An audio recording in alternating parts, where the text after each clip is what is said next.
के भी हरिलाल की जय। बोली श्यामर रामचंद्र भगवान की जय। आठवीं बार भगवान नारायण प्रभु गर्भ में आए और आकर के मैया के समक्ष प्रकट हो गए चतुर्भुज रूप में नारायण प्रभु। मैया ने पूछा तुम कौन हो? बोले मैं आपका पुत्र। बोले भला पुत्र ऐसा होता चार हाथ है, चक्र सुदर्शन गदा सब धारण किए हो? भाई मैं स्वीकार कर लूंगी कि हाँ आप मेरे पुत्रों पर ये समाज स्वीकार। पुत्र इतना बड़ा होता है और फिर वो भी आपका स्वरूप अलग है। भगवान बोले मैया अपनी सुरक्षा से आया हूँ, 6 पुत्र तो मार दिए कंस ने और मेरे लिए भी मारेगा, इसलिए सुरक्षा से आया हूँ। जैसे मारेगा तो मैं भी सुदर्शन चक्र लाया हूँ, मैं भी मार दूंगा। मैया बोली ऐसी बात नहीं बनेगी। बोले कैसे बनेगी? बोले एक काम करो मैया बोले एक काम करो प्रभु, अगर पुत्र बनना है तो ये 4 हाथ है ना 2 हटा दो, 2 रखो और चक्र सुदर्शन गदा ये सब हटा दो। भगवान बोले मेरी रक्षा तुमको करनी पड़ेगी। बोले हाँ ठीक है। चक्र सुदर्शन गदा हटा दिए, 2 हाथ हटा दिए, 2 रख लिए। बोले अब तो ठीक है। बोले अभी नहीं। बोले फिर? बोले छोटे हो जाओ। भगवान थोड़े छोटे हो गए। बोले अब? मैया बोले इतने बड़े नहीं और छोटे हो जाओ। और हो गए? बोले अब? बोले नहीं और हो जाओ। और हो गए? बोले अब? मैया बोले और हो जाओ। भगवान बोले एक बार में बता कितना छोटा हो रहा है? बार बार कहते छोटे हो जाओ, छोटे हो जाओ। मैया बोली इतने बड़े हो जाओ जितना तुरंत का बालक होता है।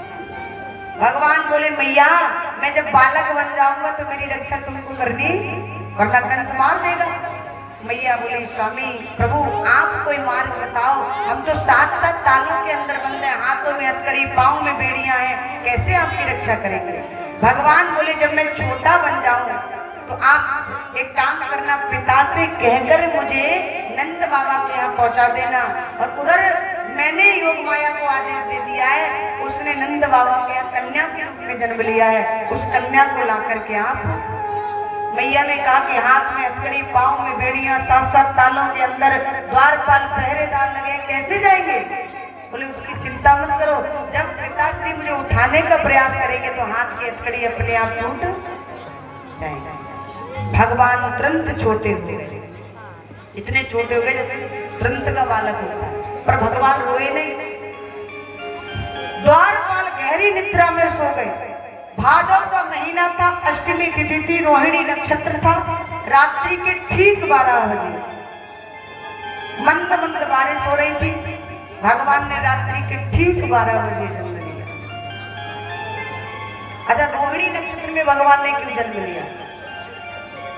रोहिणी नक्षत्र में भगवान ने इसलिए जन्म लिया क्योंकि भगवान को लगा देवकी मैया के तो गर्भ से मैंने जन्म लिया तो उनको ये सौभाग्य मिला, और यशोदा मैया आगे चलकर मेरा लालन पालन करेंगे, ये सौभाग्य मिलेगा। पर मेरी माँ जो रोहिणी है ना उसको कोई सौभाग्य, तो कहा माँ तुम चिंता ना करो, मैं तुम्हारे नाम के ही नक्षत्र में जन्म लेकर आऊंगा। इसलिए रोहिणी नक्षत्र में भगवान ने जन्म लिया। मंद मंद बारिश हो रही थी, भगवान छोटे हो गए, द्वारपाल गहरी निद्रा में सो गए, पर भगवान रोए नहीं। और जैसा कि भगवान ने बताया था, वासुदेव जी ने जैसे ही कन्हैया को उठाना चाहा तो हाथ की हथकड़ी, पाँव की बेड़ियां टूट गई। भगवान कहते जीव जब मेरा आश्रय लेता है तो हाथ की हथकड़ी टूट जाती है, यानी माया के सब बंधन से मुक्त हो जाता है जब मेरी ओर चल पड़ता है। और जब माया को पकड़ता है तो माया अपने आप में जकड़ लेती है। सब द्वारपाल सो गए, 7 ताले एक एक करके टूट गए, हाथ की हथकड़ी टूट गई, पाँव की बेड़ियां टूट गई। भादव का महीना था, मंद मंद बारिश हो रही थी, अष्टमी तिथि थी, रोहिणी नक्षत्र था, रात्रि के ठीक 12 बजे भगवान ने प्रकट हुए। भगवान ने जन्म लिया। और आज सूप में रखकर, छबड़े में रख करके पहले कथा सुन लेंगे, उसके बाद छबड़े में रख करके और वासुदेव जी गोकुल ले जाने लगे नंद बाबा के। यमुना मैया, भाई भादव में देखा है ना बारिश कितनी होती है, तो यमुना मैया भी उफान पे थी, जलकुंड था, कोलापुल पर जाना तो था। जैसे ही प्रवेश किया, शेष नाग ने अपनी छतरी बना ली बालक के ऊपर, बारिश ना पड़े। और नंद बाबा के यहाँ वासुदेव धीरे धीरे यमुना मैया को पार करने लगे, कन्हैया को पहुंचाने लगे। स्वामी सुखदेव जी महाराज कहते राजा परीक्षित, यमुना मैया जो है वो कन्हैया की 8 जो पटरानी है ना उनमें से एक है।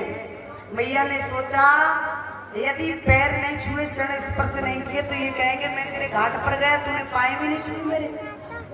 इसलिए मैया उठान लेने लगी कि किसी प्रकार से भगवान के चरण मिल जाए।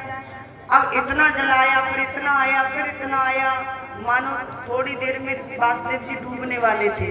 भगवान को लगा पिताजी डूब जाएंगे, इससे अच्छा है कि मैं चरण को नीचे कर दूं। तो भगवान ने अपना जो चरण था छबड़े से नीचे लटका दिया, छू के चरण उतर गई यमुना। यमुना मैया ने चरण को स्पर्श किया और नीचे चली गई। आज ले जाकर के नंद बाबा के सब घनघोर निद्रा में सो रहे थे। योग माया जो जन्म ले चुकी थी ना कन्या के रूप में, लाला को एक तरफ सुलाया और उस कन्या को लेकर के आज पुनः वासुदेव जी मथुरा आ गए। जैसे ही कन्या को